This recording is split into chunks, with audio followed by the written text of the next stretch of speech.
What's up, everybody, and welcome back to Rogue Legacy. So I'm playing through as a barbarian now, Lady Chun Li. So she's got the one trait, which makes everything look kind of cyber-esque. It's a reference to the Matrix, obviously. And as I said before, barbarians have a lot of health, so that's pretty handy. I also got lucky with the spell choice. It's a big metal disc called a chakram that you launch forward a bit and then it flies backwards.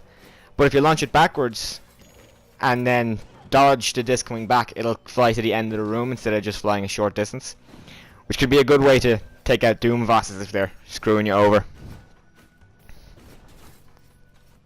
This red platform in the center is a special portal that teleports you to a random point in one of the other floors. It can be anywhere in the darkness, Maya, or forest, and sometimes it can just teleport you to another section of the castle. At low levels it's pretty dangerous to use, because if it teleports you to the darkness or the Maya, you're pretty much screwed unless you have some really good gear and skills.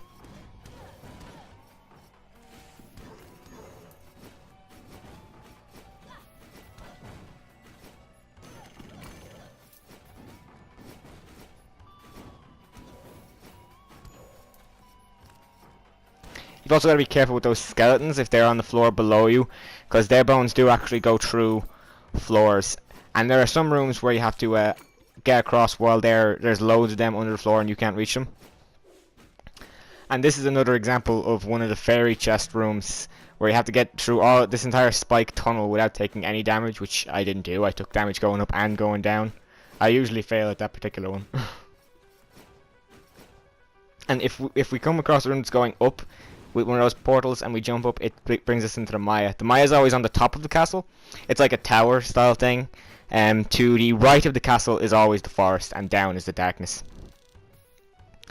This room here is another one of the mini games. You give that guy 35% of your gold, I think it was, and you get a chance to open one of the chests, and it can triple the amount of money you gave him.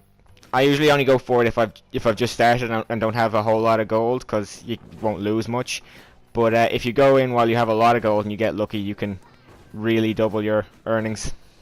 I also messed up a lot in this room when I shouldn't have.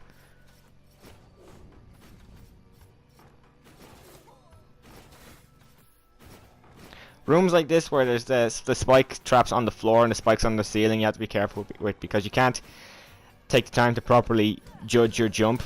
Because if you do, you'll just get hit by the spikes on the roof, so you've got to be careful.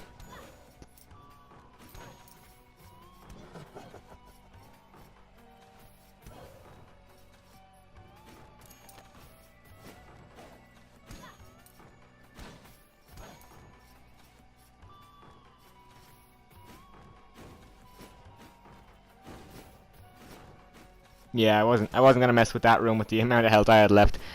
I wasn't gonna risk it.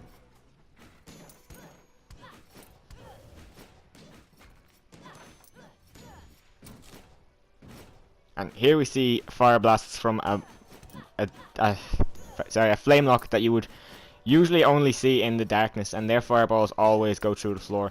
They're the biggest. They're not that hard to beat, because their fireballs are pretty easy to dodge because they're so slow. But they can do a good bit of damage if they hit you. And I was very shocked to see an enemy like him in the castle. But enemies from pretty much any section can be found in the other sections. They're just very rare. Usually they're guarding some sort of chest.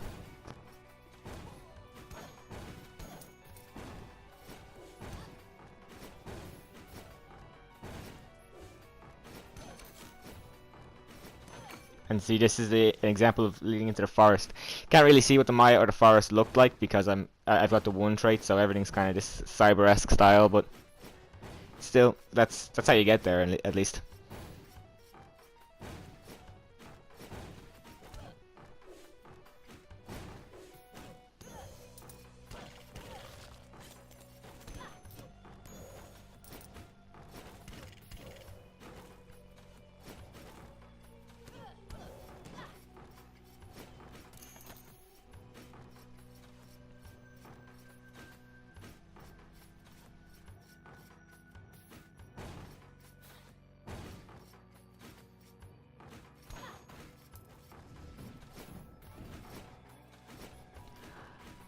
I've been Jack with Scorched Gaming. I hope you enjoyed the video. I enjoyed making it. I hope you guys like, comment, and subscribe, and I'll see you all in the next video. TTFN.